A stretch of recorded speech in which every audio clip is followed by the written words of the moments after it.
மக்களே வருக.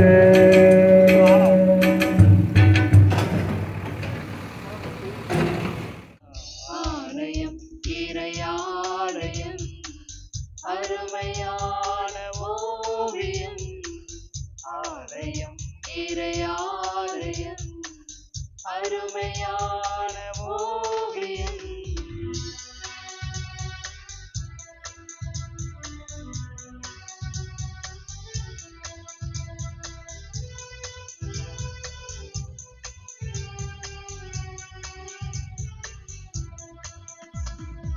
இறைவனின் வார்த்தை மனுவாகும், மறைவுடல் இயேசுவின் உடலாகும். இறைவன் வார்த்தை மனுவாகும், மறைவுடல் இயேசுவின் உடலாகும். இறை மக்கள் இறைவனின் தரிசனம், இறைமக்கள் இறைவனின் தரிசனம். தரிசனம் தரிசனம் தரிசனம். ஆலயம் இறையாலயம் அருமையான ஓவியம். ஆலயம் இறையாலயம் அருமையான ஓவியம்.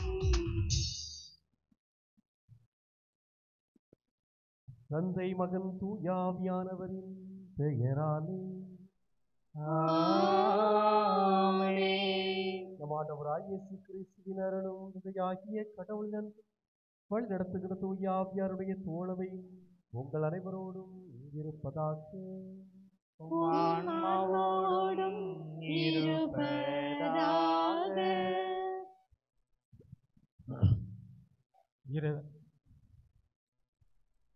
இறைவன் இயேசுவில் அன்புக்குரிய சகோதர சகோதரிகளே, திருப்பாடல் 106 மிக தெளிவாக நமக்கு சொல்லக்கூடிய வசனம், ஆண்டவருக்கு எப்போதும் நன்றி சொல்லுங்கள். இந்த நாளிலே நாம் ஒவ்வொருவரும் ஒரே குடும்பமாக குழுமியிருந்து தூய சவேரியார் ஆலயத்தை 5வது வருடத்தில் நாம் அடியெடுத்து வைத்து இறைவனுக்கு நன்றி செலுத்தக்கூடியவர்களாக இந்த நன்றி பலியிலே நாம் அனைவரும் ஒன்று கூடி வந்திருக்கிறோம். மத்தேயுவுக்கு எழுதிய நற்செய்தியிலே 16வது பிரிவில் 26வது வசனம் என்னன்னு சொல்லுங்க பாப்பா. யாராவது சவேரியாருக்கு ரொம்ப பிடிச்ச வசனம். மத்தேயு 16:26.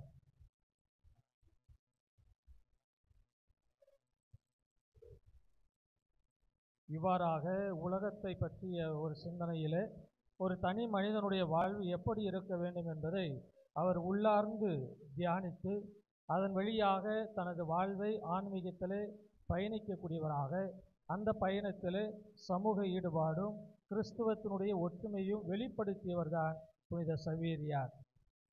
இந்த சவேரியாருடைய வாழ்வின் வழியாக நாம் நன்றி செலுத்தக்கூடிய விதமாக இந்த ஆலயத்தில் ஒன்று கூடியிருக்கிறோம் என்றால், அவர் ஒரு முறை அவருக்கு மேல் இருக்கக்கூடிய ஒரு துறவியிடத்தில் எடுத்து சொன்ன ஒரு வார்த்தைகள் என்னவென்றால், எனது கைகள் நடுங்கி கொண்டிருக்கிறது, எனது நா வறண்டு போயிருக்கிறது என்று சொல்கின்றார். எதற்காகவென்றால், அவர் சென்ற இடமெல்லாம் தனது கைகளால் அங்கிருக்கக்கூடிய மக்களை எல்லாம் கிறிஸ்தவர்களாக திருமுழுக்கு கொடுக்கக்கூடிய விதமாக அவருடைய கைகளை அவர் பயன்படுத்தி இருக்கின்றார். அதுபோல அவருடைய நாவானது இறை வார்த்தையை எப்போதுமே அதை ஆன்மீக ரீதியாகவும் சரி மக்கள் புரிந்து கொள்ளக்கூடிய தெளிவான ஒரு விளக்கத்தையும் அவர் கொடுத்ததன் வழியாக இவ்வாறாக அவருடைய வார்த்தைகள் அமைந்திருக்கிறது. அன்புக்குரிய சகோதர சகோதரிகளே, இந்த மங்களகரமான இந்த நாளிலே இறைவனுக்கு நன்றி சொல்லவும், தூய சவேரியாருடைய அந்த அரவணைப்பையும் அவருடைய ஆசீர்வாதத்தையும் நாம் பெற்றுக்கொள்ளும் விதமாக இந்த 5ஆம் ஆண்டு திருவிழாவை நாம் சிறப்புற கொண்டாடுகிறோம். இந்த நாளில் நாம் ஒரே குடும்பமாக குழுமியிருந்து நமது பங்கு தந்தை, இறை மக்கள், அருட்சகோதரிகள் அனைவரும் ஒன்று சேர்ந்து நன்றி செலுத்தக்கூடிய இந்த தருணத்தில் இங்கு வந்திருக்கக்கூடிய அருட்தந்தைகள் சார்பாக உங்களுக்கு எங்களுடைய வாழ்த்துக்களையும் தொடர்ந்து எங்களுடைய ஜெபங்களையும் தெரிவித்துக் கொள்கிறோம். இந்த திருப்பலியிலே நாம் தெய்வீக ஆன்மீகத்தை உணரக்கூடிய விதமாக ஒப்பு கொடுப்போம், சிறப்பாக ஜெபிப்போம், குறைகளையும் குற்றங்களையும் நினைத்து மனம் வருந்துவோம்.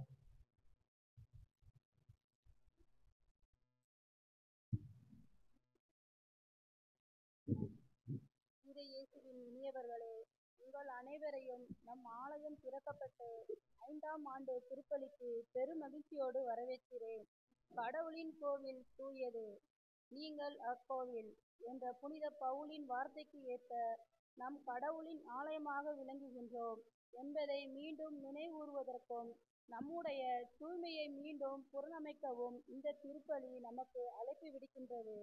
இந்த திருப்பலியில் நமக்காக ஜெபிக்க வந்திருக்கின்ற அனைத்து அருள் தந்தையர்களையும் அருள் சகோதரிகளையும் நன்றியோடு நினைத்து அவர்களுக்காகவும் அவர்கள் பணி சிறக்கவும் ஜெபிப்போம். மேலும் நமது ஊரில் இருக்கின்ற அனைத்து குடும்பங்களையும் கடவுள் ஆசீர்வதிக்கும்படியாகவும் மன்றாடுவோம். நம்மை ஒப்பு கொடுத்து ஜெபிப்போம். இத்திருப்பலியில்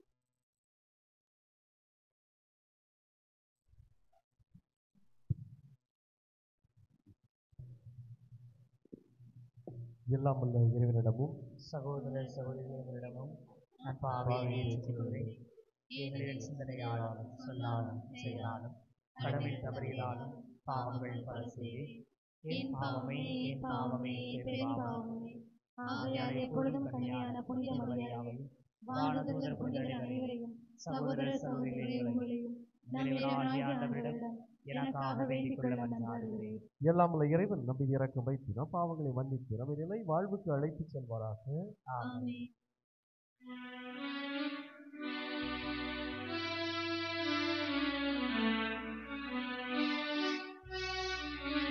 ஆண்டவரே இரக்கமாயிரும்.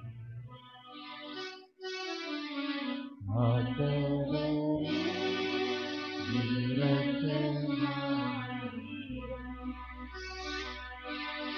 கிறிஸ்துவே இரக்கமாயிரும். கிறிஸ்துவே இரக்கமாயிரும்.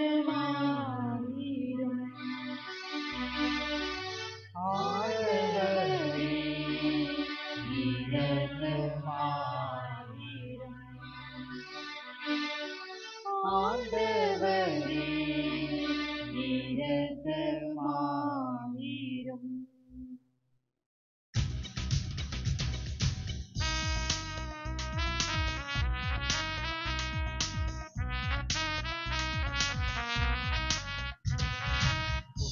உன்னதங்களிலே இறைவனுக்கு மாட்சிமை உண்டாகுக. உலகினிலே நல் மனதோர்க்கு அமைதியும் உண்டாகுக. புகழுகின்றோம் யாம் உம்மையே, வாழ்த்துகின்றோம் இறைவனே. உமக்கு ஆராதனை புரிந்து உம்மை மகிமைப்படுத்துகின்றோம் யாம். உமது மேலான மாட்சிமைக்காக உமக்கு நன்றி நல்கின்றோம்.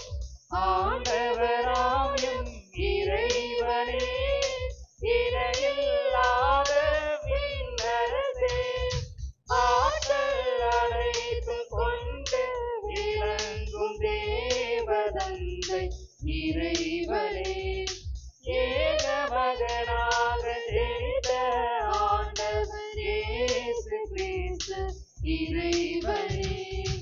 ஆண்டவராம் இறைவனே, இறைவனின் திருச்செம்மறியே, தந்தையினின்று நித்தியமாக ஜெனித்த இறைவன் மகனே நீர். உலகின் பாவம் போக்குபவரே, நீரம் மீது இறங்குவீர். உலகின் பாவம் போக்குபவரே, எம் மன்றாட்டை ஏற்றருள்வீர். தந்தையின் வலத்தில் வீற்றிருப்பவரே, நீயம் மீது இறங்குவீர்.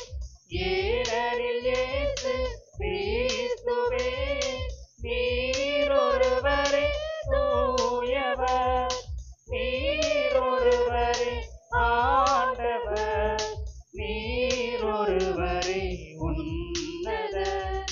பரிசுத்த ஆவியுடன் தந்தை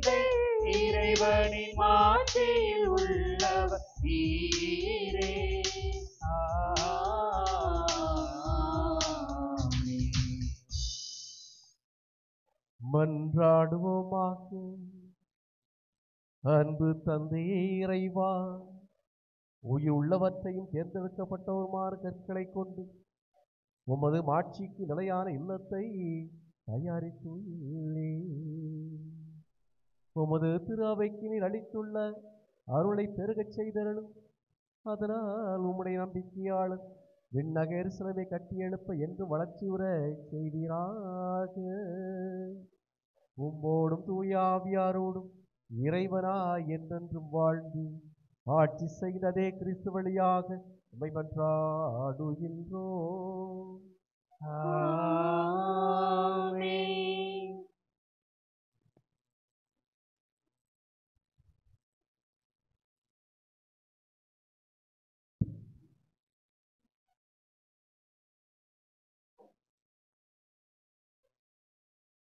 முதல் வாசகம் முன்னுரை. அன்பான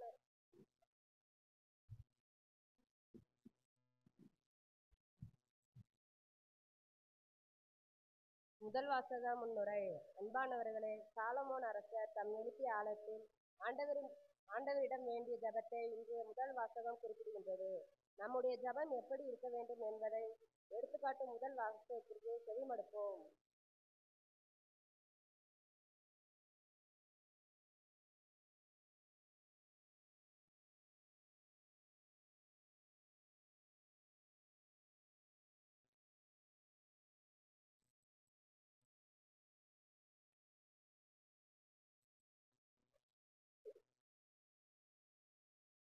முதல் வாசகம்.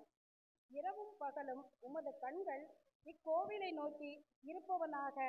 அரசர்கள் முதல் நூலிலிருந்து வாசகம்.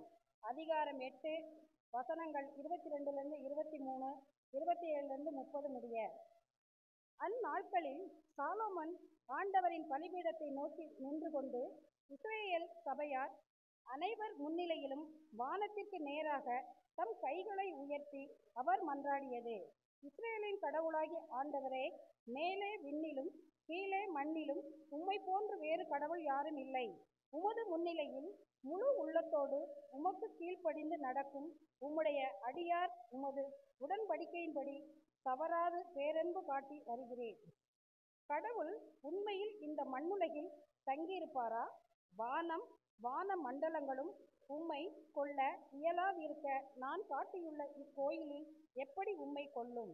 என் கடவுளாகிய ஆண்டவரே, உம் அடியான் செய்கிற வேண்டுதலையும் விண்ணப்பத்தையும் கேட்டருளும். உம் அடியான் இன்று உம் முன்னிலையில் எழுப்பும் கூக்குரலும் செய்யும் வேண்டுதலும் செவி சாய்த்தருளும். என் பெயர் இவ்விடத்தில் விளங்கும் என்று இக்கோவிலை பற்றி நீர் சொல்லியிருக்கிறீர். இவ்விடத்தில் உம் அடியான் செய்யும் வேண்டுதலை கேட்டருள்வீராக. இரவும் பகலும் உமது கண்கள் இதனை நோக்கி இருப்பவனாக. உம் அடியானின் விண்ணப்பத்திற்கு இவ்விடத்தை நோக்கி செய்கிற உம் மக்கள் இஸ்ரேலர் வேண்டுதலும் செவி சாய்ப்பீராக. உமது உறைவிடமாகிய விண்ணுலகத்திலிருந்து கேட்டருள்வீராக, கேட்டு மன்னிப்பு அருள்வீராக. இது ஆண்டவர் வழங்கும் அருள்வாக்கு. அதற்கு நன்றி.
வாழ்வை அகழ்விலக்கா இறைவா மாற்றினி,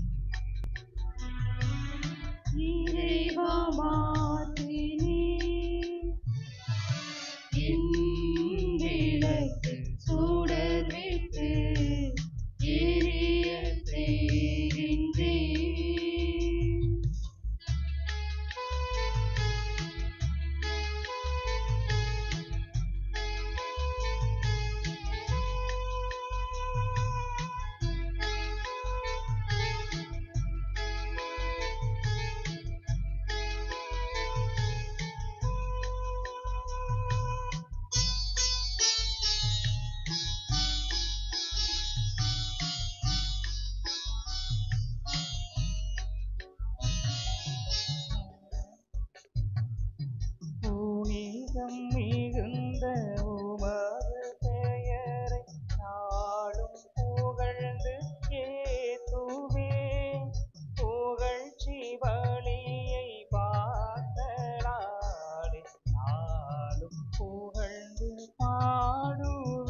என் விளக்கு சுடர்விட்டு எரிய செய்கின்றீர்.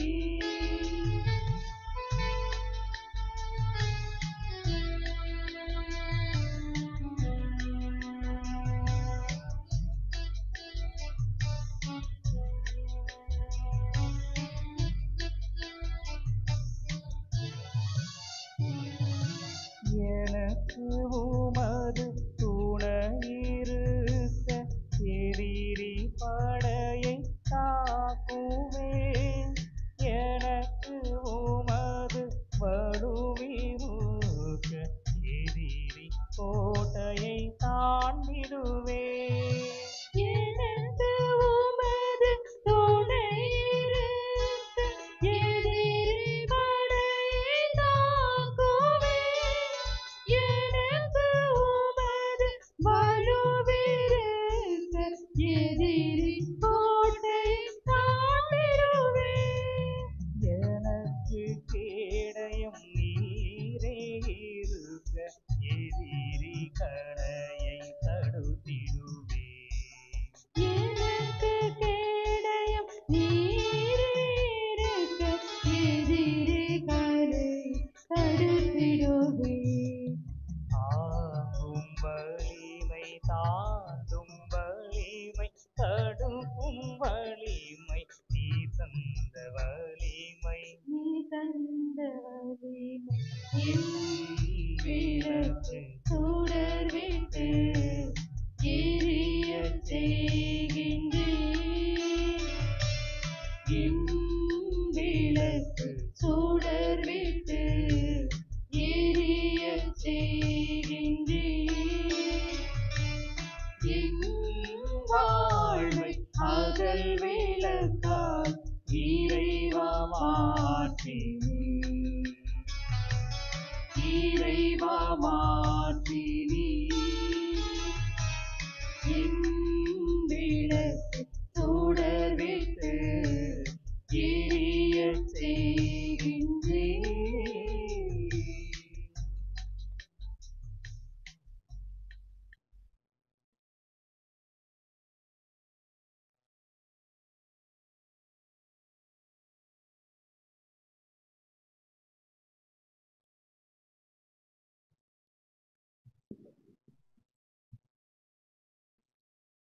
இரண்டாம் வாசக முன்னுரை. அன்பார்ந்தவர்களே, கடவுள் நம்மோடு இருக்கின்றார் என்பதை உணர்த்தும் தளம்தான் ஆலயம். இந்த ஆலயத்தில் நமக்காக எப்போதும் காத்திருக்கும் கடவுள் நம் வாழ்விலும் உடனில் இருந்து அனைத்தையும் புதிதாய் கொண்டார் என்ற செய்தியை அறிவிக்கும் இரண்டாம் வாசகத்தை கவனமுடன் கேட்போம்.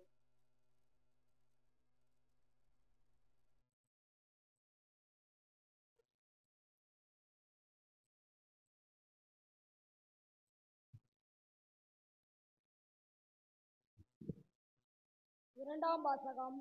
கடவுளின் உறைவிடம் மனிதர் நடுவே உள்ளது. திருத்தூதர் யோவான் எழுதிய திருவெளிப்பாட்டிலிருந்து வாசகம். அதிகாரம் 21 வசனம் 1-5 முடிய.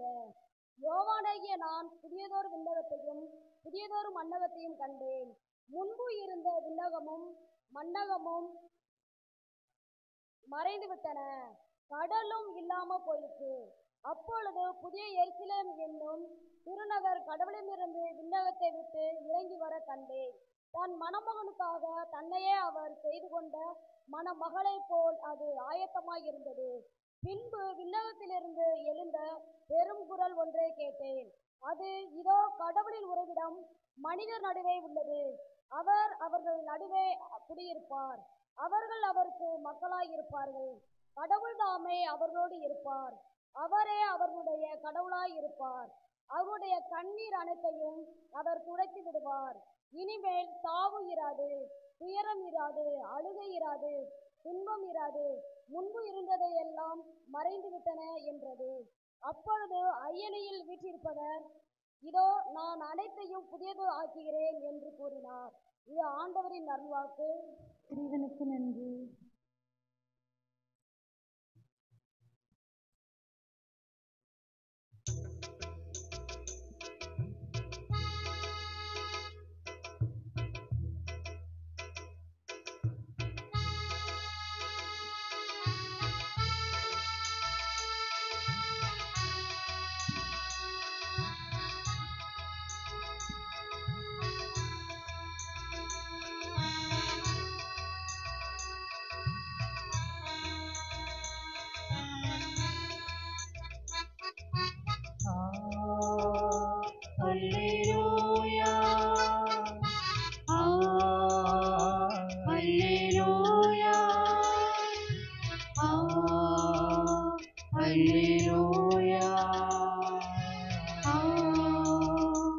அல்லேலூயா அல்லேலூயா அல்லேலூயா அல்லேலூயா அல்லேலூயா அல்லேலூயா அல்லேலூயா அல்லேலூயா அல்லேலூயா.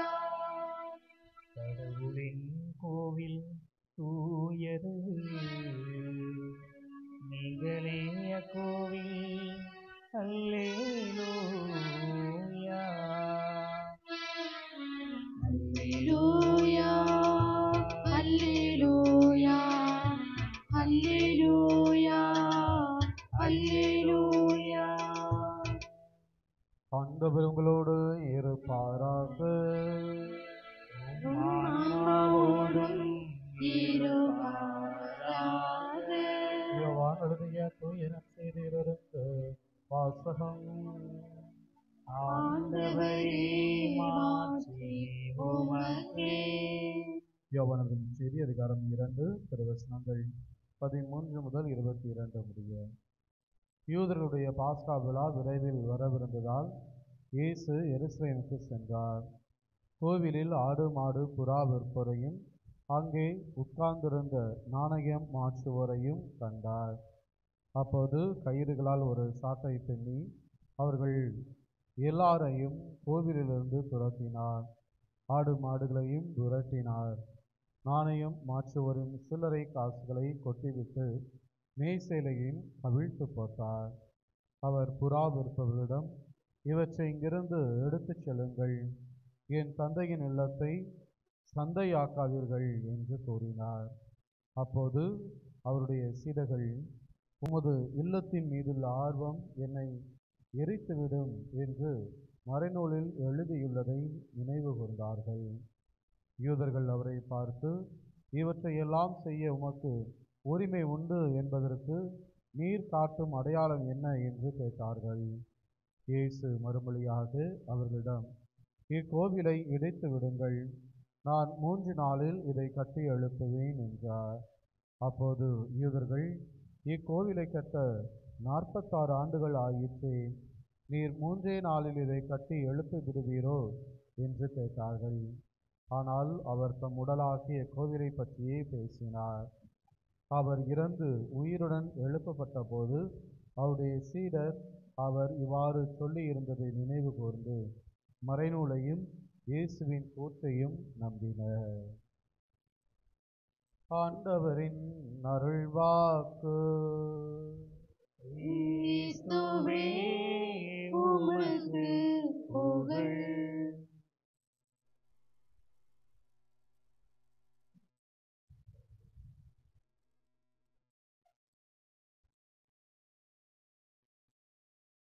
இயேசுவில் அன்புமிக்க சகோதரர்களே, சகோதரிகளே,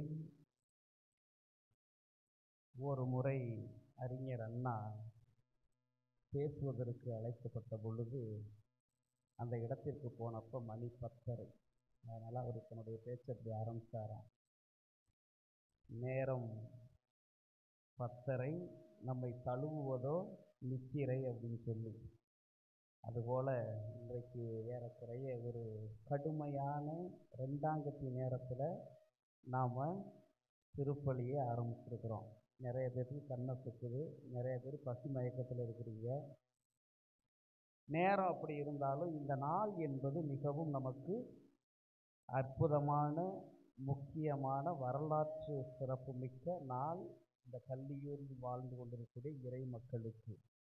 காரணம், 2019ஆம் ஆண்டு செப்டம்பர் மாதத்திலே இந்த ஆலயத்தை கட்ட துவங்கி 2020 பிப்ரவரி மாதம் 7ஆம் தேதி நீங்கள் இந்த ஆலயத்தை திறந்திருக்கிறீர்கள்.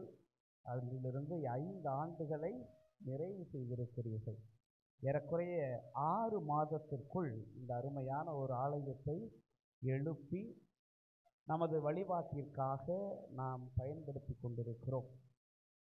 இதற்காக உழைத்த அத்தனை உள்ளங்களையும் இந்த நேரத்தில் நினைத்து பார்க்கிறோம். அவர்கள் ஒவ்வொருவர் இதற்காக நன்கொடை வழங்கிய, தங்களது உடல் உழைப்பால் மற்றும் இதற்கு ஏற்பாடு செய்த, முயற்சி எடுத்த எல்லாரையும் நினைத்து பார்த்து இறைவனுக்கு நன்றி செலுத்தக்கூடிய ஒரு தருணத்திலே நாம் இங்கே கூடியிருக்கிறோம்.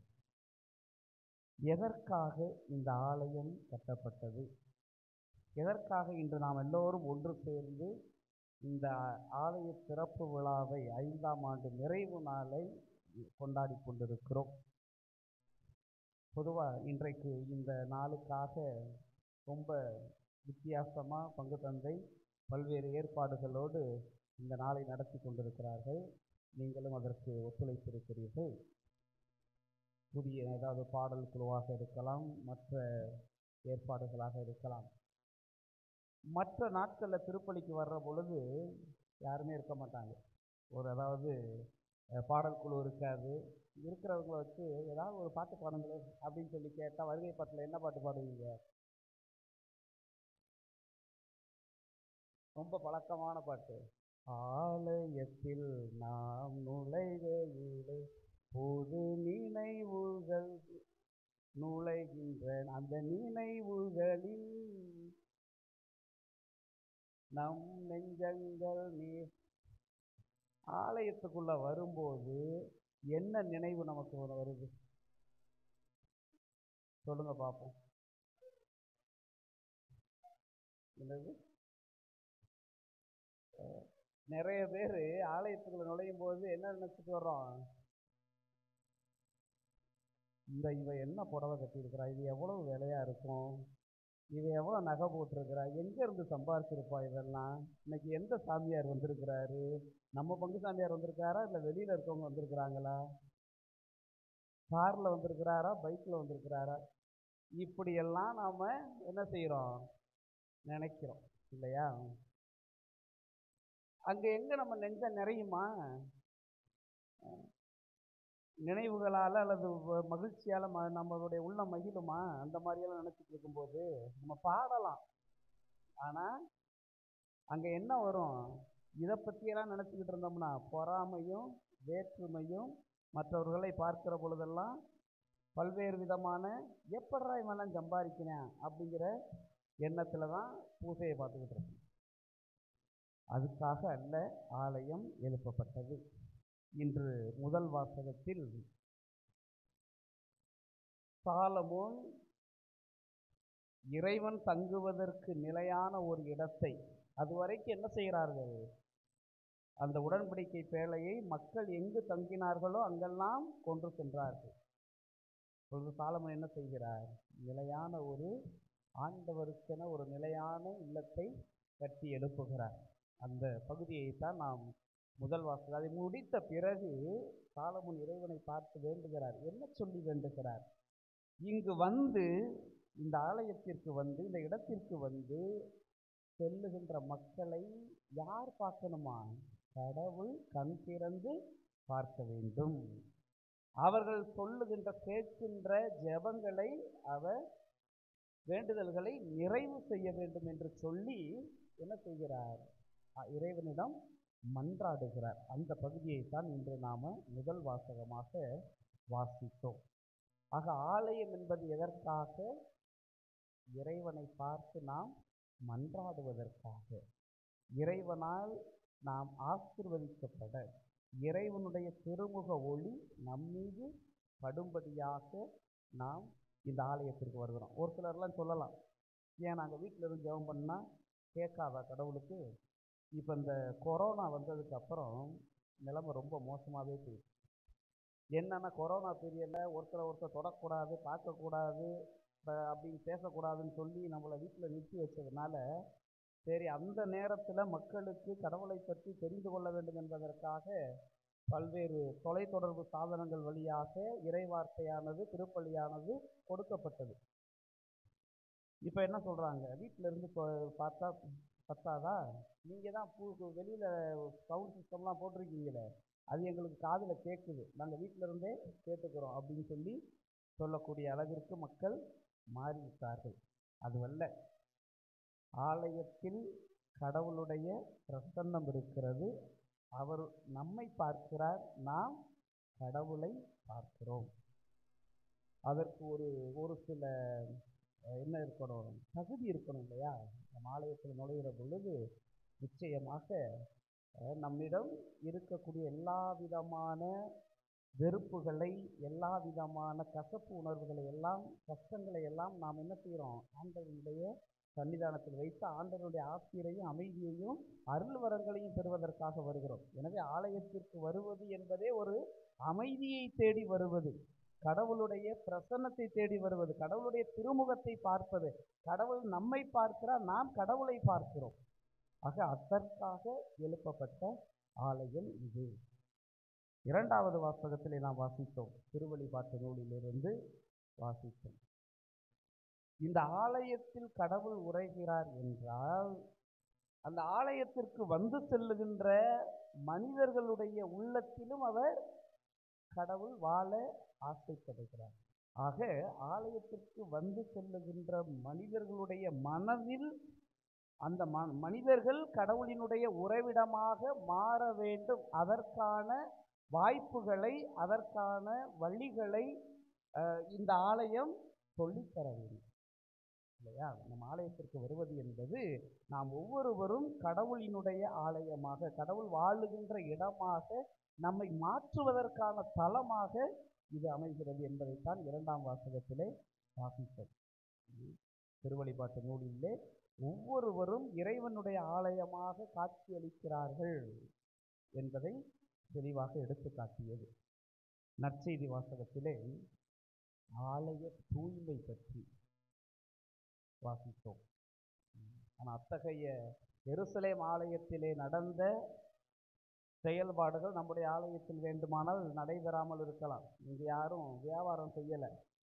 ஆனால் அதற்கு ஒத்த ஆலயத்தை எதற்காக நாம் கட்டி எழுப்பினோமோ அதை மறந்து அதற்கு புறம்பான செயல்பாடுகளை பல நேரங்களிலே நாம் பார்க்கிறோம். இங்கே உட்கார்ந்துக்கிட்டு அரட்டை அடிக்கிறது, தேவையில்லாத வார்த்தைகளை பேசுகிறது, அல்லது இதை பராமரிக்காமல் இன்றைக்கு நம்ம விழா கொண்டாடுறோம் அப்படிங்கிறதுக்காக என்ன செஞ்சுருக்கிறோம், நல்லா சுத்தம் பண்ணி எல்லாம், இல்லைன்னா யாராவது ஒருத்தர் கோயில் பிள்ளையா உபதேசியாராக இருக்கிறவங்க பார்த்துக்குவாங்கன்னு சொல்லி விட்டுறது, குப்பையும் கூலமுமா ஆலயத்தை போட்டு வச்சுருக்குது. எல்லா வேண்டாத பொருட்கள்லாம் எங்கே கிடக்கும்? கோயிலில் கிடக்கும். எப்படி பைபிளில் கொண்டு போய் காசை வச்சா எவனும் எடுக்க மாட்டான்னு சொல்லி ஒழிச்சு வைக்கிறோமோ, அது மாதிரி ஆலயத்தில் என்ன செய்கிறோம்? ஆலயத்தை பராமரிப்பது, அதை தூய்மையாக வைத்துக் கொள்வது, ஆண்டவருடைய இல்லம், அதை நாம் அதனுடைய தூய்மையை பாதுகாப்பது என்பது இன்று பல நேரங்களிலே நாம் அதை பொருட்படுத்தாதவர்களாக மாறிக்கொண்டிருக்கிறோம். ஆக அன்பார்ந்தவர்களே, இந்த ஆலய சிறப்பு விழாவின் நிறைவு நாள், அதாவது 5ஆம் ஆண்டு நிறைவு நாளாகிய இன்று நாம் ஒரு சில முக்கியமான காரியங்களை நாம் நினைவு கொள்ள வேண்டும். கோயில் இல்லாத ஊரில் குடியிருக்க வேண்டாம் என்று சொல்லுவார்கள்.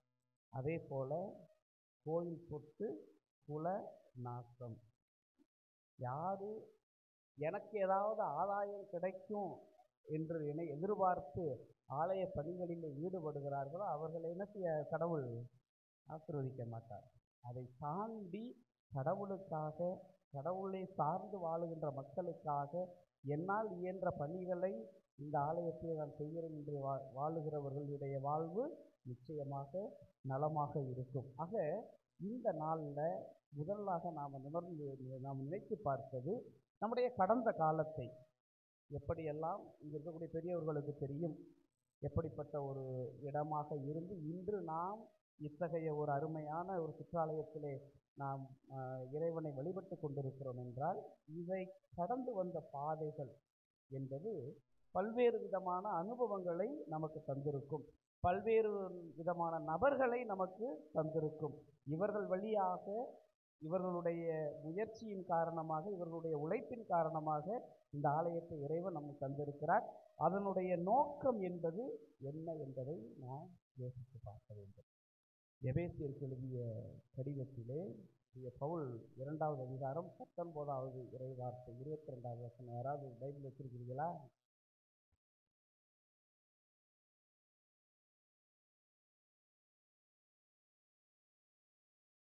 எதற்காக ஆலயம் எழுப்பப்பட்டது என்பதை எபேசியருக்கு எழுதிய கடிதத்திலே தூய பவுல் சொல்லுகிறார். 2வது அதிகாரம் வசனம் 19 22 வரைக்கும். இனி நீங்கள் அந்நியர் அல்ல, வேற்று நாட்டினரும் அல்ல, அந்நியரல்ல, வேற்று நாட்டினரும் அல்ல, இறைமக்கள் சமுதாயத்தின் உடன் குடிமக்கள், இறைமக்கள் சமுதாயத்தின் குடிமக்கள், கடவுளின் குடும்பத்தைச் சேர்ந்தவர்கள், கடவுளினுடைய குடும்பத்தை சார்ந்தவர்கள், திருத்தூதர்கள், திருத்தூதர்கள், இறைவாக்கினர்கள் இறைவாக்கினர்கள் ஆகியோர்களை அடித்தளமாகவும் ஆகியோரை அடித்தளமாகவும் கிறிஸ்து இயேசுவையே மூலைக்கல்லாகவும் கொண்டு கிறிஸ்து இயேசுவை மூலைக்கல்லாகவும் கொண்டு கட்டப்பட்டவர்கள். அதுதான் இந்த ஆலயம். எது? நம்முடைய விசுவாசத்தினுடைய அடித்தளமாக கட்டப்பட்டு எழுப்பப்பட்ட ஆலயம். இந்த விசுவாசத்திலே நாம் வளர்வதற்காக பலர் உழைத்திருக்கிறார்கள். நம்முடைய தலைமுறைகளை வளர்த்தெடுப்பதற்காக இந்த ஆலயம் கட்டப்பட்டுள்ளது. இதுதான் இதனுடைய நோக்கம். நான் பெரியவன், நான் கட்டினது, அல்லது நீ தான் இதுக்கு நீங்கள் இடம் கொடுத்தீங்க, நீங்கள் செங்கல் கொடுத்தீங்க என்று நாம் ஒவ்வொரு நாளும் நினச்சி பார்க்குறதுக்கு இல்லை. எல்லோரினுடைய ஆன்மீக வாழ்வுக்காக, எல்லோரினுடைய நம்பிக்கைக்காக, இறை நம்பிக்கைக்காக, இறை மக்களினுடைய சமூகமாக நாம் ஒவ்வொருவரும் கட்டி எழுப்பப்பட வேண்டும் என்பதற்காக நம்முடைய பிள்ளைகள், இன்னும் வருகின்ற தலைமுறைகள் இறைவனால் ஆசிர்வதிக்கப்பட்டு நல்லதொரு தலைமுறைகளாக அவர்கள் வளர்ந்து வர வேண்டும், இறைவனால் எப்பொழுதும் காக்கப்பட வேண்டும் என்பதற்காக கட்டி எழுப்பப்பட்ட ஆலயம். ஆக அந்த ஆலயத்திலே நாம் இன்று அமர்ந்திருக்கிறோம். நம்மிடம் இருக்கக்கூடிய எல்லா விதமான வேற்று எண்ணங்கள், வேறுபாடுகள், தற்பெருமைகள், இவைகள் எல்லாவற்றையும் ஒதுக்கி வைத்துவிட்டு நாம் இறை மக்களினுடைய சமூகமாக கட்டி எழுப்பப்பட வேண்டியவர்கள், இறை நம்பிக்கையிலே நாளுக்கு நாள் நாம் வளர வேண்டியவர்கள், இறைவனுடைய நம்முடைய எதிர்கால சந்ததியினரை இறைவனுக்கும் இந்த சமுதாயத்துக்கு உகந்தவர்களாக வளர்த்தெடுக்க வேண்டியப்படக்கூடிய தலமாக இந்த தலம் நமக்கு அமைந்திருக்கிறது என்பதை உணர்ந்தவர்களாக இந்த நாளிலே நாம் கொண்டாடுகின்ற இந்த கொண்டாட்டத்தை இறைவன் ஆசீர்வதித்து நம்மை தொடர்ந்து நல்லதொரு சமூகமாக நம்மளை ஒவ்வொரு நாளும் இறைவன் ஆசீர்வதித்து நம்முடைய தேவைகள் அனைத்தையும், நமது வேண்டுதல்கள் அனைத்தையும் இந்த ஆலயத்திலே இறைவன் கண்ணோக்கி பார்த்து நம்மை நிறைவேற்றி நம்மை ஒவ்வொரு நாளும் அவருடைய பிள்ளைகளாக வாழச் செய்ய வேண்டும் என்று தொடர்ந்து ஜெபிப்போம். ஆமென்.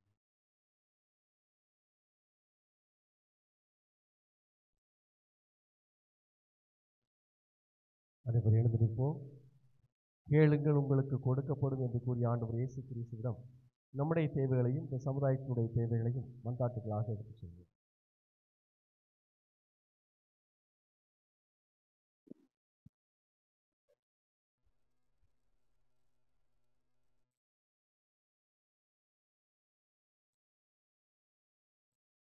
வழிகாட்டும் உள்ளாயினும் எம் இறைவா, திரு அவையை வழிநடத்த திருத்தந்தை ஆயர்கள், குருக்கள், துறவியர் ஆகியோரை நிறைவான ஆசீரால் நிரப்பி அருளும்.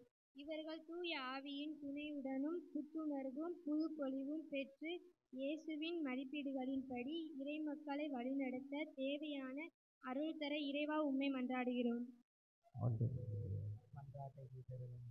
நல்ல ஆயனாகிய எம் இறைவா, எம் பாரத நாட்டை ஆளும் ஆட்சியாளர்கள் நேர்மையோடு ஆட்சி புரியவும், மக்களின் தேவைகளை அறிந்து நாட்டையும் மக்களையும் சரியான வழியில் நடத்தி செல்ல வேண்டி இறைவா உம்மை மன்றாடுகிறோம். மீட்பராகிய எம் இறைவா, எமது பங்கில் இளையோர் அனைவரை உமக்கு ஒப்புக் கொடுக்கின்றோம். அவர்கள் வாழ்வு என்று ஒளிமயமானதாய் இருக்கவும், அவர்கள் படிப்பில் உலகத்திலும் தலை சிறந்து விளங்கும் உமது உயிருள்ள சாட்சிகளாய் வலம் வர இறைவா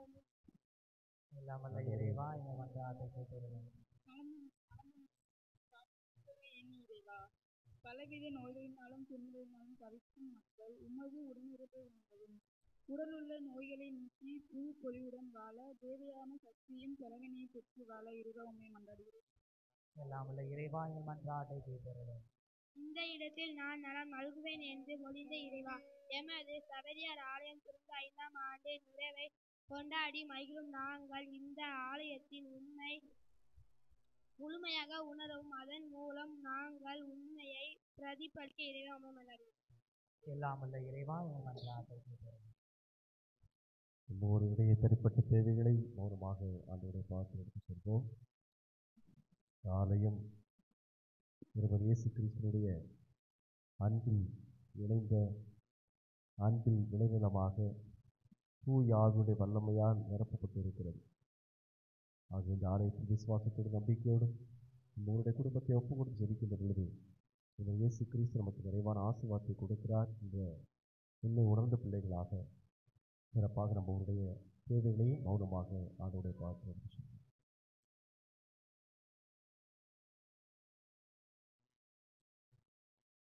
நம்முடைய குடும்பங்களை ஒப்புக் கொடுப்போம். நம்முடைய பிள்ளைகளை ஒப்புக் கொடுப்போம். இந்த குடும்பத்தில் இருக்கிற இளைஞர்கள் பெண்களை ஒப்புக் கொடுத்து ஜெபிப்போம். நாம் செய்கின்ற தொழில்களை எல்லாம் ஒப்புக் கொடுத்து ஜெபிப்போம்.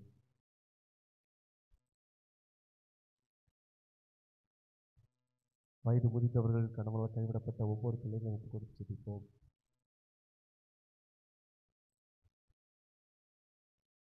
உடல் சுகமில்லாதவர்கள், உள்ள சுகமில்லாதவர்களை ஒப்புக் கொடுத்து ஜெபிப்போம்.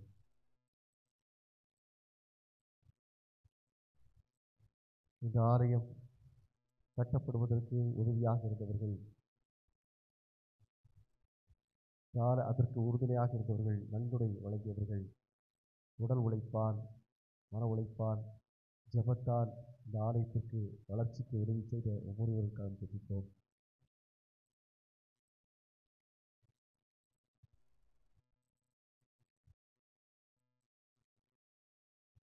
எங்கள் தாயும் தந்தையுமான இறைவா, எங்களுடைய உள்ளத்தினுடைய ஆழத்திலிருந்து நாங்கள் எழுப்பிய அனைத்து மன்றாட்டுகளுக்கும் கதிவாய் செய்கின்றோம்.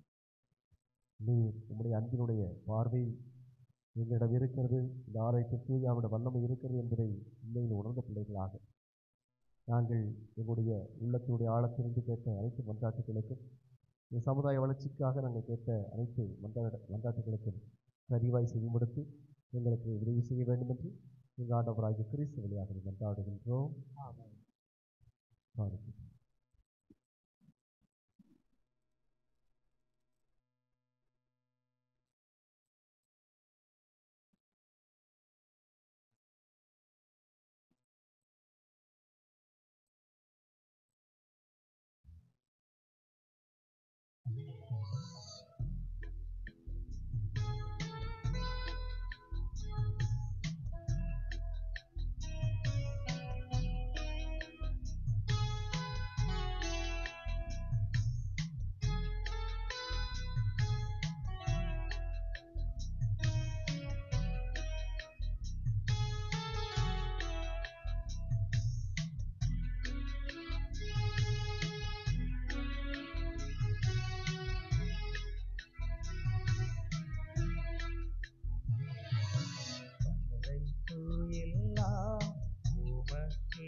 அன்புமிக்க சகோதர சகோதரிகளே, நீங்களும் நானும் இணைந்து ஒப்புக் கொடுக்க திருப்பலி எல்லாம் தந்தை இறைவனை கேட்டதாக ஜெபியுங்கள்.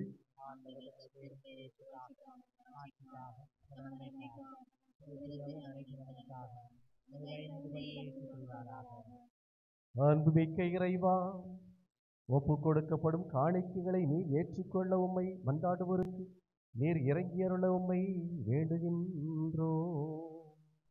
அதனால் இந்த அருளடையாளங்களின் ஆற்றலையும் எங்கள் வேண்டுதலின் பயணங்களையும் நாங்கள் பெறுவோமாக.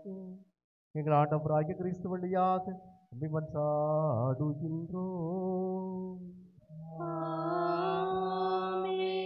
ஆண்டவர் உங்களோடு இருப்பாராக.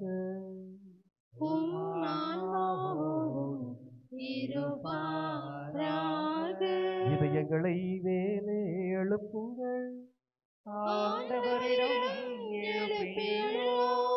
நம் இறைவனாகிய ஆண்டவருக்கு நன்றி கூறுவோம். அது தகுதியும் நீதியும் ஆனதே. ஆண்டவரே தூயவரான தந்தை, என்றும் வாழும் எல்லாம் அல்ல இறைவா, எந்நாளும் எவ்விடத்திலும் நாங்கள் உமக்கு நன்றி செலுத்துவது மெய்யாகவே தகுதியும் நீதியும் ஆகும். எங்கள் கடமையும் மீட்புக்குரிய செயலுமாகும். இறை வேண்டலின் வீட்டில் வாரி வழங்கும் வள்ளலாக நீர் என்று எப்பொழுதும் வீட்டியிருக்கின்றீர். உமது முடிவில்லாத அருள் உதவியால் கட்டி எழுப்பப்பட்ட தூய ஆவியானவரின் கோவிலாக எங்களை நிறைவு செய்கின்றீர். உமக்கு உகந்த ஆட்சி மிக்க வாழ்வினால் இக்கோவிலை ஒளிரச் செய்வீராக. காணப்படும் கட்டடங்களில் முன் குறிக்கப்பட்டிருக்கின்ற கிறிஸ்துவின் மணமகளாகிய திரு அவையை என்றும் எப்பொழுதும் புனிதப்படுத்துகின்றீர். அதனால் அத்திரு அவை எண்ணற்ற மக்களை பெற தாயாக மகிழ்ந்து உமது விண்ணக ஆட்சியில் இடம்பெற செய்வீராக. ஆகவே இறைவா, புனிதர்வானும் அனைவரோடும் நாங்கள் உம்மை போற்றி புகழ்ந்தேற்று முடிவின்றி அக்களித்து ஆர்ப்பரித்து பாடுவதாவது: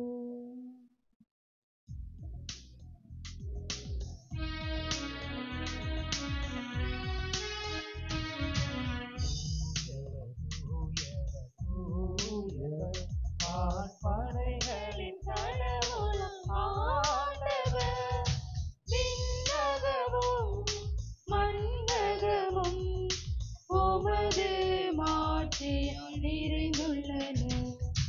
உன்னதங்களிலே ஓசன்னா, உன்னதங்களிலே ஓசன்னா. ஆண்டவர் பெயரால் வருகிறவர் ஆசி பெற்றவர். உன்னதங்களிலே ஓசன்னா, உன்னதங்களிலே ஓசன்னா. ஆண்டவரே, நீ மெய்யாகவே தூயவர். உம்முடைய படைப்புகள் எல்லாம் உம்மை புகழ்வது தகுது. ஏனெனும் திருமகனாகி எங்கள் ஆண்டவர் இயேசு கிறிஸ்து வழியாக தூய ஆவியானவரின் செயலாற்றலால் அனைத்தையும் உய்வித்து தூய்மைப்படுத்துகின்றேன். கதிரவன் தோன்றி மறையும் வரை உமது பெயருக்கு தூய காணிக்கை ஒப்புக் கொடுக்குமாறு உமக்கர மக்களை இடையராது ஒன்று சேர்த்து வருகின்றேன். எனவே ஆண்டவரே, உமக்கு அர்ப்பணிக்க நாங்கள் கொண்டு வந்துள்ள இக்காணிக்கைகளை அதே ஆவியால் தூய்மைப்படுத்த உம்மை தாழ்வுடன் கொண்டாடுகிறோம். இவ்வாறு திருமணம் எங்கள் ஆண்டவர் இயேசு கிறிஸ்துவின் திரு உடலாகவும் இரத்தமாகவும் இவை எங்களுக்கு மார்பனமாக அவர் பறித்தவாறே இம்மரண நிகழ்வுகளை கொண்டாடுகின்றோம்.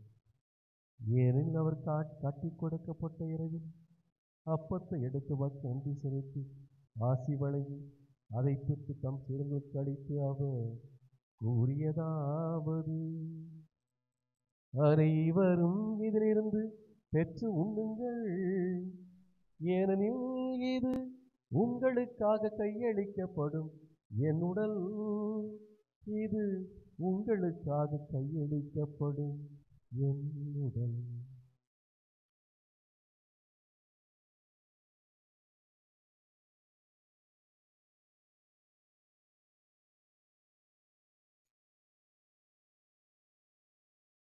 அவ்வளவே இரவு விருந்தை அருந்தியதில் கிண்ணத்தை எடுத்து மீண்டும் மக்கள் நன்றி செலுத்தி ஆசி வழங்கி அதை தன் சிலர்களுக்கு அளித்து அவர் கூறியதாவது, அனைவரும் இதிலிருந்து பெற்று பருகுங்கள், ஏனெனில் இது புதிய நிலையான உடன்படிக்கைக்குரிய என் ரத்தத்தின் சின்னம்.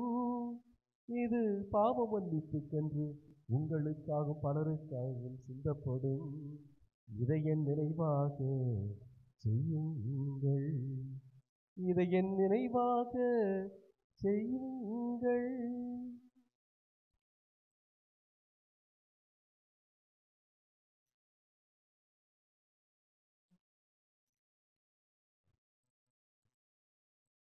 நம்பிக்கையின் மறைபொருள்.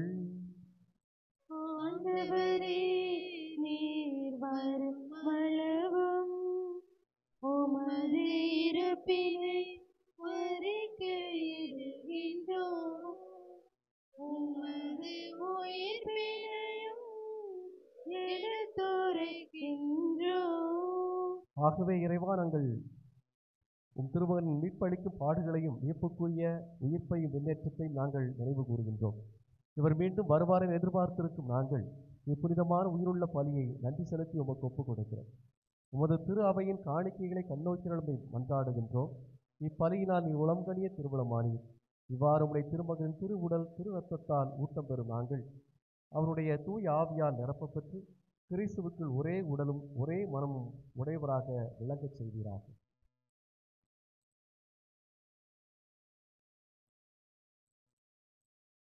இவரே எங்களை என்றும் காணிக்கையாக்குவாராக.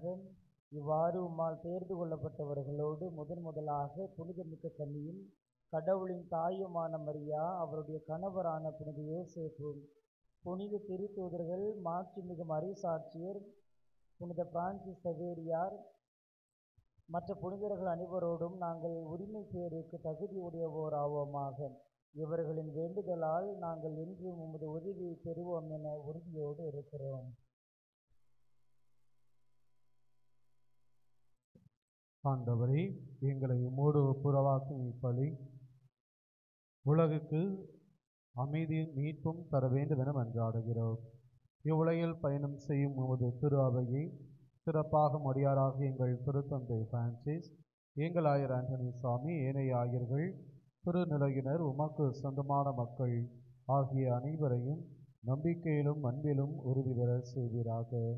நீர் விரும்பியபடி உமது திருமணர்கின்ற இக்குடும்பத்தின் வேண்டுதல்களுக்கு கனிவுடன் செவி சாய்த்தருளும். கனிவுள்ள தந்தையே, எங்கும் சிதறண்டிருக்கும் உடைய பிள்ளைகளை கனிவுடன் உமோடு சேர்த்துக்கொள்ளும்.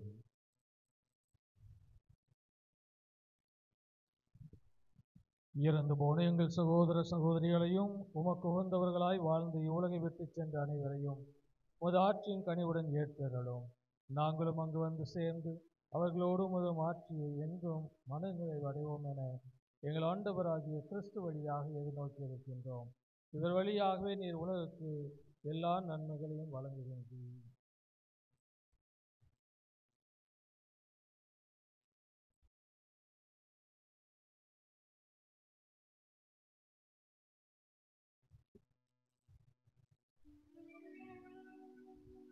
இவர் வழியாக இவரோடு இவரில் எல்லாம் வல்ல இறைவனாகிய தந்தையே, தூயாவியானவரின் ஒன்றிப்பில் எல்லா புகழும் மாட்சியும் என்றென்றும் உமக்கு உரியதே. ஆமென். ஆமென். ஆமென்.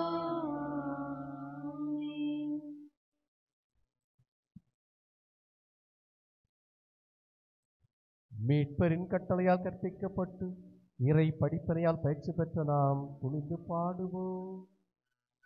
உலகில் இருக்கிற எங்கள் தந்தையே, உமது பெயர் தூயதென போற்ற பெறுக.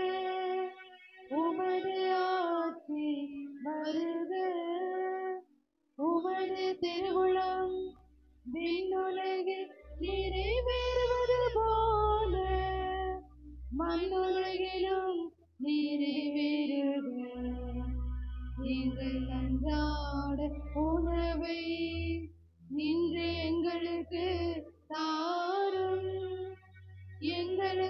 எதிராக குற்றம் செய்வோரை நாங்கள் மன்னிப்பது போல எங்கள் குற்றங்களை மன்னியும், எங்களை சோதனைக்கு உட்படுத்தாதையும், தீமையிலிருந்து எங்களை விடுவித்தருளும். ஆண்டவரே, தீமை அனைத்திலுமிருந்து எங்களை விடுவித்து எங்கள் வாழ்நாளில் அமைதியை கனிவுடன் உம்மை மன்றாடுகின்றோம். உமது இரக்கத்தின் உதவியால் நாங்கள் பாவத்திலிருந்து எப்பொழுதும் விடுதலை பெற்று யாதொரு கலக்கமின்றி நலமாயிருப்போமாக. நாங்கள் எதிர்நோக்கியிருக்கின்ற பேர்பத்திற்காகவும் மீட்பராகிய இயேசு கிறிஸ்து இரண்டாம் வருகைக்காகவும் காத்திருக்கின்றோம். ஆட்சியும் வல்லமையும் மாட்சியும் என்றென்றும் உமதே. ஆண்டவராகிய இயேசு கிறிஸ்துவை அமைதியை உங்களுக்கு விட்டுச் செல்கிறேன், என் அமைதியையே உங்களுக்கு அளிக்கிறேன் என்று தூதர்களுக்கு மொழிந்தீரே. எங்கள் பாவங்களை பாராமல் உமது திரு அவையில் நம்பிக்கையை கண்டோய் முதலத்திற்கு ஏற்பதற்கு அமைதி ஒற்றின் சமாதானத்தை அளித்தருள்வீராக. என்றென்று வாழ்ந்து ஆட்சி செய்கின்றவர் நீரே. ஆண்டவருடைய அன்பு சமாதானம் அனைவரோடும் என்று இருப்பதாக.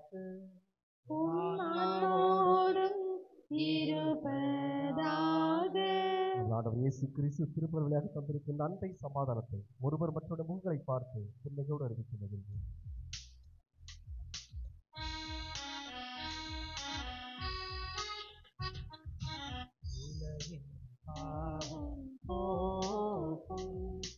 இறைவனின் செம்மறியே எம்மே இரக்கம் வையும், உலகின் பாவம் போக்கும் இறைவனின் செம்மறியே எம்மே இரக்கம் வையும், உலகின் பாவம் போக்கும் இறைவனின் செம்மறியே எமக்கு அமைதி அருளும். இதோ இறைவன் செல்லும், இவரே உலகின் பாவங்களை போக்குகிறது. சிலருடைய அன்பு விருந்துக்கு அழைக்கப்பட்ட மனிதர் பேறு பெற்றோர்.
வார்த்தையின் வடிவினிலே உன்னை பார்க்கிறேன். வாழ்க்கையின் வழியெங்கும் உன்னை பார்க்கிறேன். செயலுள்ள நம்பிக்கையில் உன்னை பார்க்கிறேன். வாழ்க்கையில் வழிபாட உன்னை பார்க்கிறேன். புதுமையின் பொலிவினிலே உன்னை பார்க்கிறேன். புதுமையின் பொலிவினிலே உன்னை பார்க்கிறேன். உருவ அருவங்களில் உன்னை பார்க்கிறேன். நீ என் கோயில், நீ என் தெய்வம், நீ என் கோயில் ஆண்டவனே. நீ என் கோயில் ஆண்டவனே. மோனில் நிலையாக வாழ்வே ஆசைவே. கோயில் நானோ உன் சாயல், உன்னை போல வாழ்வே ஆசையிலே. நீ என் கோயில், நீ என் தெய்வம், நீ என் கோயில் ஆண்டவனே. நீ என் கோயில் ஆண்டவனே. மோனில் நிலையாக வாழ்வே ஆசையிலே.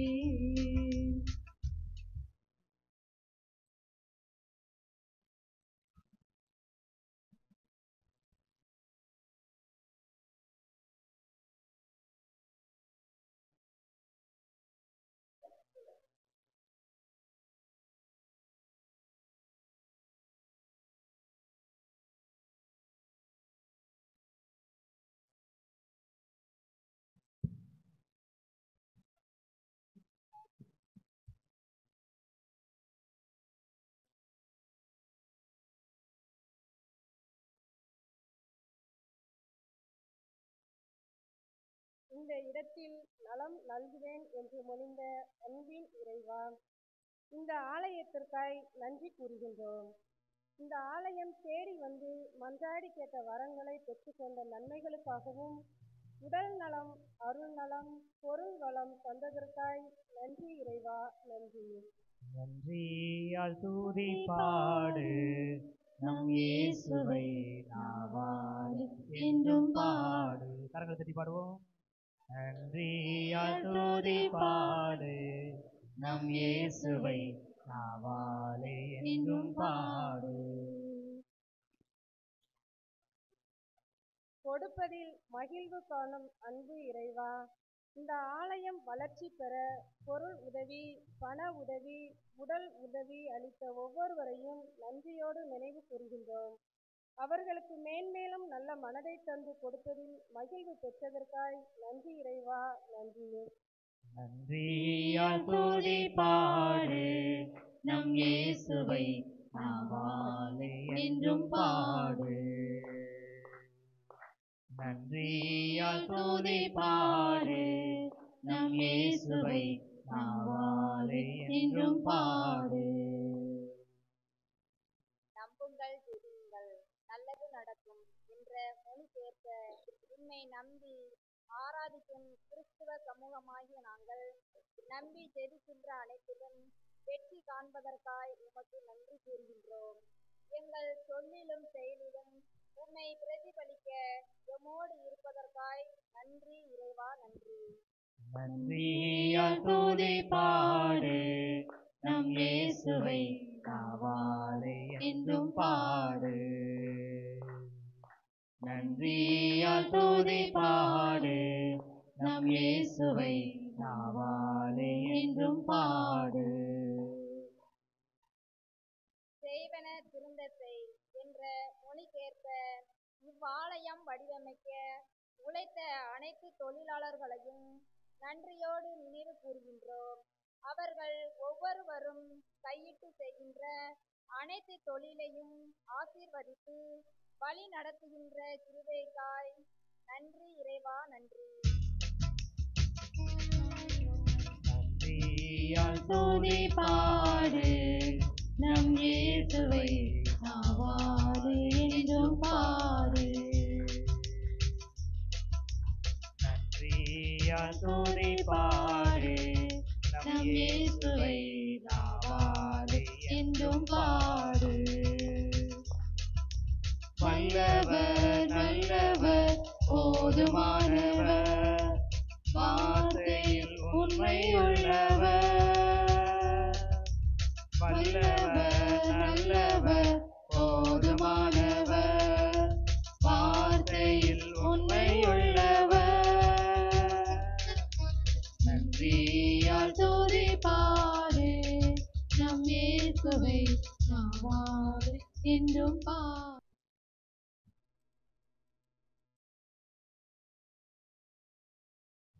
Praise the Lord. Praise the Lord. Praise the Lord. Hallelujah. Hallelujah.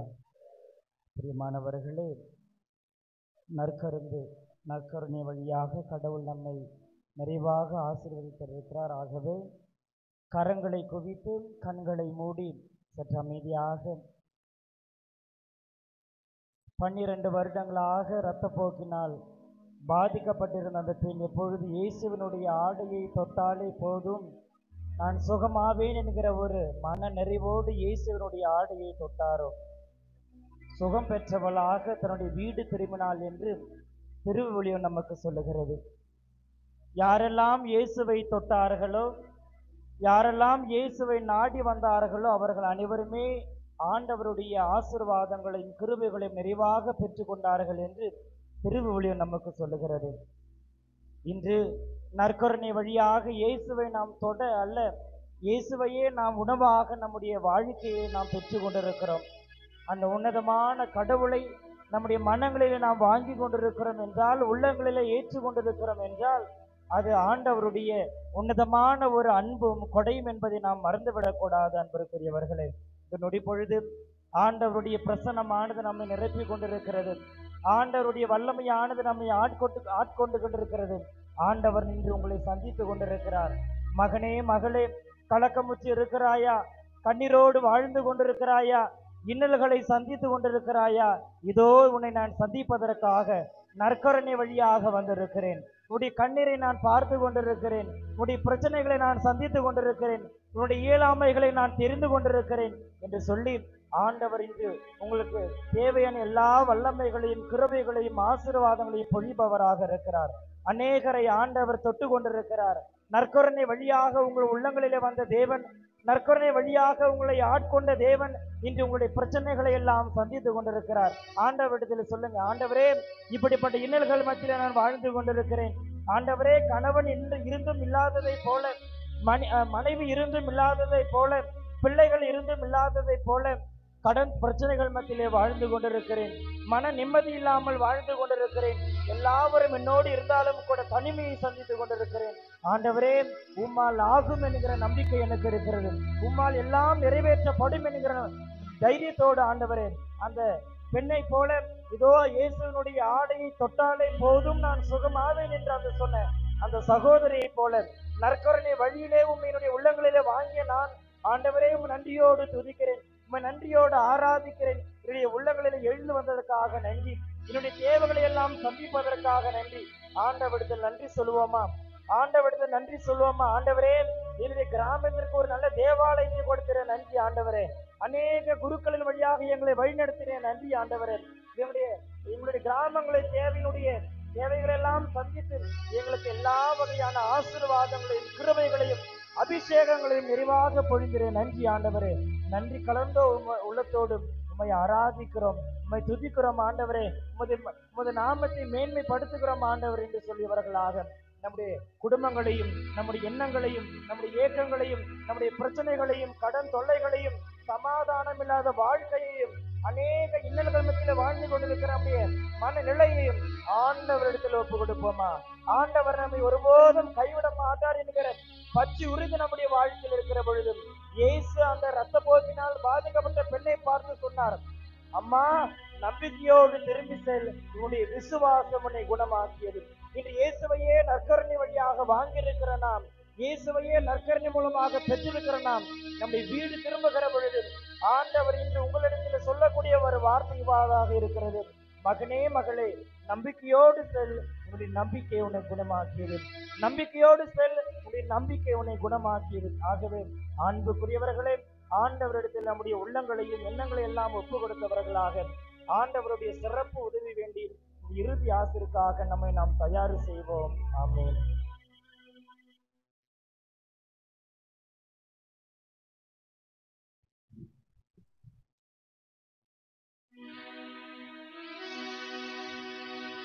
ஆண்டும் அனைவரோடும் இருப்பாராக.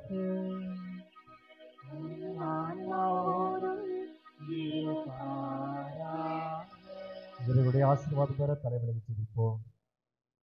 இன்றைய கோவிலில் நேர்ந்தளிப்பு நினைவாக உங்களை ஒன்று சேர்த்துள்ள இறைவன், விண்ணுக்கு மண்ணுக்கு ஆண்டவராகிய இறைவன் உங்கள் மீது தமது விண்ணகாசி நிறைவாய் பொழிந்தருள்வாராக.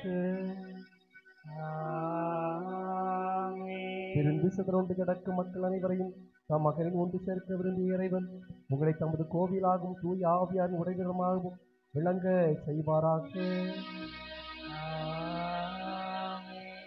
இவ்வாறு நீங்கள் மகிழ்வுடன் தூயவராகி இறைவனுக்கு உகந்த இல்லடமாக திகழவும் புரிதர் அனைவரோடும் நிறையான பேச்சு உரிமை சொத்தை நீங்கள் பெறவும் உங்களுக்கு அருள் புரிவாராக.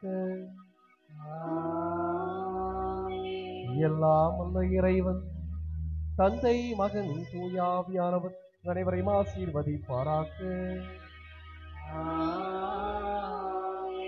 சென்று வாருங்கள், திருப்பலி நிறைவு பெற்றது. நன்றி.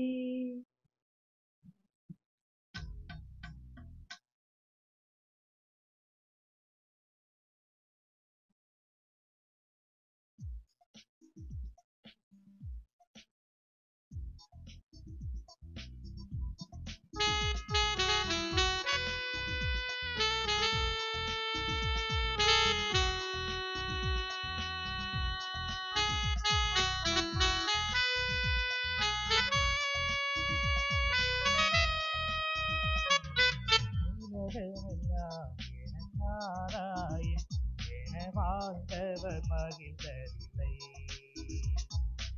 ஆத்மாவே எனக்காராயம் என வாழ்ந்தால் தவறில்லை.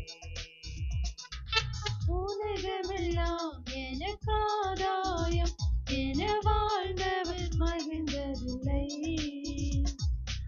ஆன்மாவே எனக்காதாயம் என வாழ்ந்தால் கவலை இல்லை.